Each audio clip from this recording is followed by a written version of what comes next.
சற்று முன் கிடைக்கப்பெற்ற மிக மிக முக்கியமான செய்திகள் ஒன்று கிடைக்கப்பெற்றுள்ளது. திராவிட முன்னேற்ற கழகத்திலிருந்து விடுதலை சிறுத்தைகள் விலகிறதா என்ற தகவல்கள் சமூக வலைதளங்களில் வைரலாக பரவி வருகிறது. திராவிட முன்னேற்ற கழகத்தின் மிக முக்கியமான கூட்டணி கட்சிதான் விடுதலை சிறுத்தைகள். தற்பொழுது சட்டசபை தேர்தல் நடைபெறுவதற்கு 3 மாதங்களே இருக்கக்கூடிய நிலையில் தற்பொழுது திமுக கொடுக்கின்ற தொகுதிகளது எண்ணிக்கை மிகவும் குறைவாக இருக்கிறது.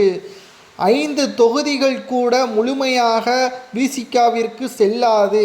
ஆனால் விசிக கேட்கின்றதோ 15 தொகுதிகள். ஆனால் திமுக கொடுப்பதற்கு தயங்குகிறது. இதனால் என்ன செய்வதென்று தெரியாமல் கூட்டணி கட்சிகளுக்கு இடையே மோதல் தற்பொழுது உருவாகியுள்ளது.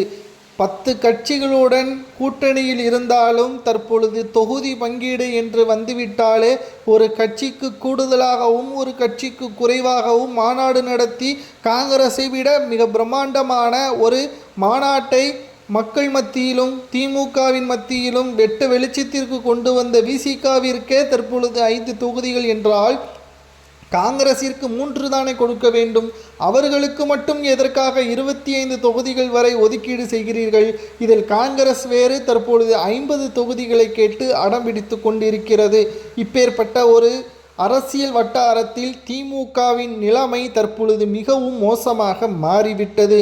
ஒன்று, திமுக தனித்து போட்டியிட வேண்டும், இல்லை என்றால் விசிக கேட்கின்ற தொகுதிகளையும் காங்கிரஸ் கேட்கின்ற தொகுதிகளையும் பாரபட்சம் இல்லாமல் கொடுக்க வேண்டும்.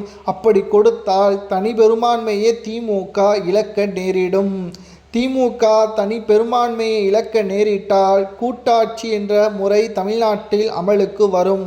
இதனால் விசிகாவில் இருந்தும் காங்கிரஸில் இருந்தும் ஏன் மற்ற கட்சிகளில் இருந்தும் அமைச்சர் பதவி கேட்டு திமுகவிற்கு நெருக்கடிகளை கொடுப்பார்கள். முதலில் திமுகவின் கூட்டணி ஆட்சி அமைக்கும், அதற்கு பிறகுதான் இது பற்றியான பிரச்சனைகள் வரும்.